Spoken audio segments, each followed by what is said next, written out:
अंधी सास का सच। निशा की सास अंधी थी। वो ठीक से देख नहीं सकती थी, लेकिन शादी के बाद, माँ जी खाना खा लीजिए, और हाँ मैं आपको दवाई दे रही हूँ, वो भी खा लीजिए। नहीं नहीं बेटा, तू बस खाना बना ले, मुझे अंदाजा है मैं खुद ही खा लूंगी सब कुछ। रोज सुबह निशा की सास की आदत थी। निशा बेटा, सब्जी दे दे, मैं काट देती हूँ। अरे नहीं नहीं माँ जी, आपको चाकू लग सकता है। नहीं नहीं बहू, मुझे अंदाजा है कि कैसे काटना है, काफी वक्त से कर रही हूँ ना मैं। वैसे भी डॉक्टर ने कहा है कि थोड़ा बहुत काम करना जरूरी होता है। माँ जी, डॉक्टर ने कहा है तो दे देती हूँ आपको, लेकिन मेरा मन नहीं मान रहा। अरे बहू, काम नहीं करूँगी तो कैसे चलेगा, बिल्कुल ही अपाहिज हो जाऊंगी।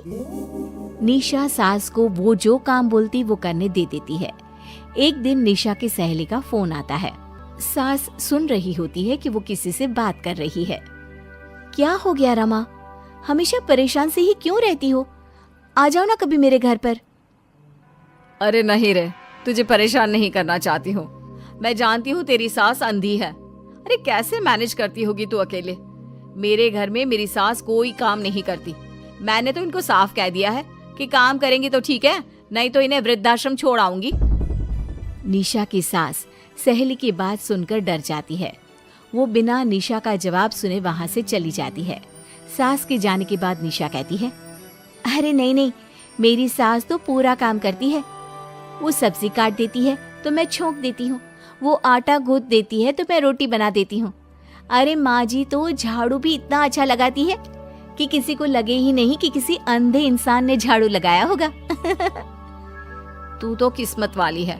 अरे मेरी सास के तो सारे अंग ठीक होने के बाद भी मगरमच्छ की तरह पसरी रहती है, सारा दिन सारी रात। अरे पता नहीं बुढ़िया को इतनी नींद आती भी कैसे है।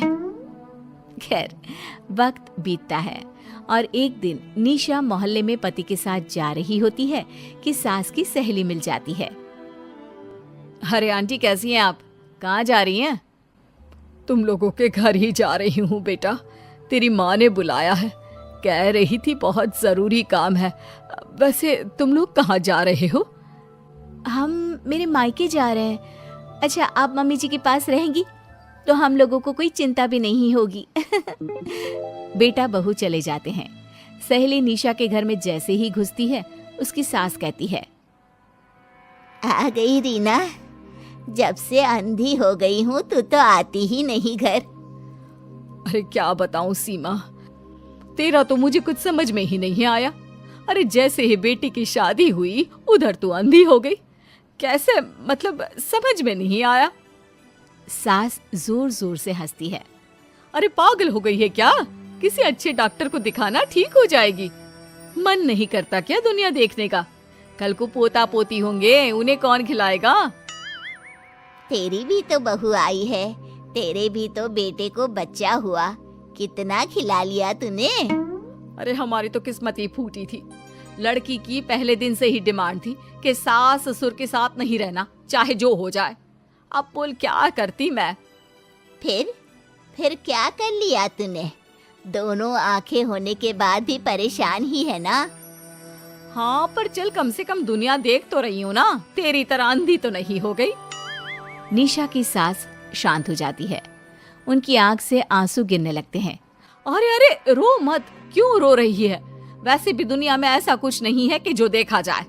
चालाक बहुएं और ऊपर से वो बेटे जिन्हें बचपन से सीने से चिपका कर पाला, वो भी बीवियों के कहने पर माँ से लड़ पड़ते हैं।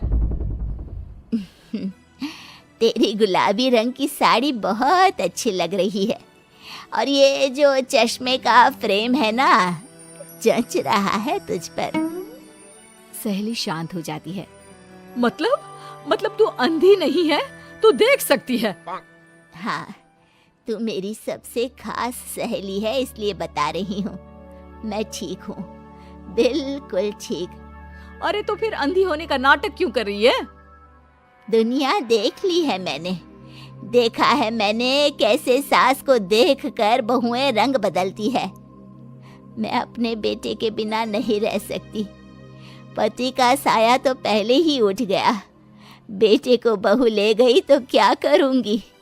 सारा काम कर देती हूँ, वो इसी में खुश है। सहेली निशा की सास को गले लगा लेती है। लेकिन झूठ बोलकर कब तक? अरे कब तक ऐसे रहेगी? थोड़ी ही देर में बाहर से बेटा बहू के आने की आवाज आती है। बस चुप कर, जो मैं कर रही हूँ बस साथ दे मेरा, नहीं तो। बहू घर पर आती है। सामने 2 कप में चाय, शादी के एल्बम और कुछ खाने पीने का सामान रखा था। माँ जी, कुछ खाया आपने? खाना क्या है बहू, बस चाय पी है। सब्जी दे दे, मैं काट देती हूँ, रात के खाने की तैयारी हो जाएगी। अरे नहीं माँ जी, मैं खाना बना लूंगी, आप आंटी के साथ बैठिए ना। बहू सारा खाना बनाकर सास को आवाज देती है और सभी बैठकर खाना खाते हैं। माँ जी, ये लीजिए, कटहल खा लीजिए, ये कह रहे थे कि आपको बहुत पसंद है। हाँ हाँ, ला दे। बहू सास को रोटी का डिब्बा पकड़ाती है, लेकिन सास नहीं पकड़ती। वो कटहल देना बहू। बहू जल्दी से सास को कटहल दे देती है। अगले रोज फिर सास झाड़ू लगा रही होती है कि बहू कहती है, माँ जी, आप ठीक से झाड़ू नहीं लगा रही, पीछे देखिए कितना सारा कचरा फैला हुआ है, लाइए मैं लगा देती हूँ। सास डर जाती है और पीछे देखती है। कहाँ बहू? अरे कहीं तो नहीं है कचरा, देख।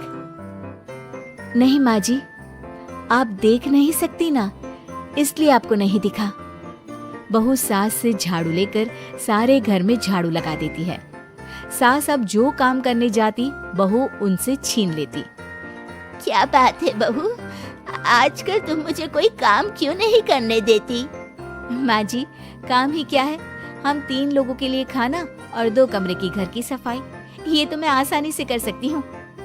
सास को समझ में नहीं आता कि आखिर बहू ऐसा क्यों बोल रही है। वो कुछ दिनों तक सब देखती है और फिर एक दिन बहू की सहेली आती है। अरे रमा, क्या बात है, कैसे आना हुआ? बैठ, मैं चाय लाती हूँ। अरे नहीं नहीं निशा, तू सहेली से बात कर, मैं ले आती हूँ चाय। वाह, क्या बात है, तेरी सास को आंख से दिख भी नहीं रहा, लेकिन चाय बनाने को तैयार। और एक मेरी वाली है, हाथ पैर हिलाने के भी पैसे लेती है।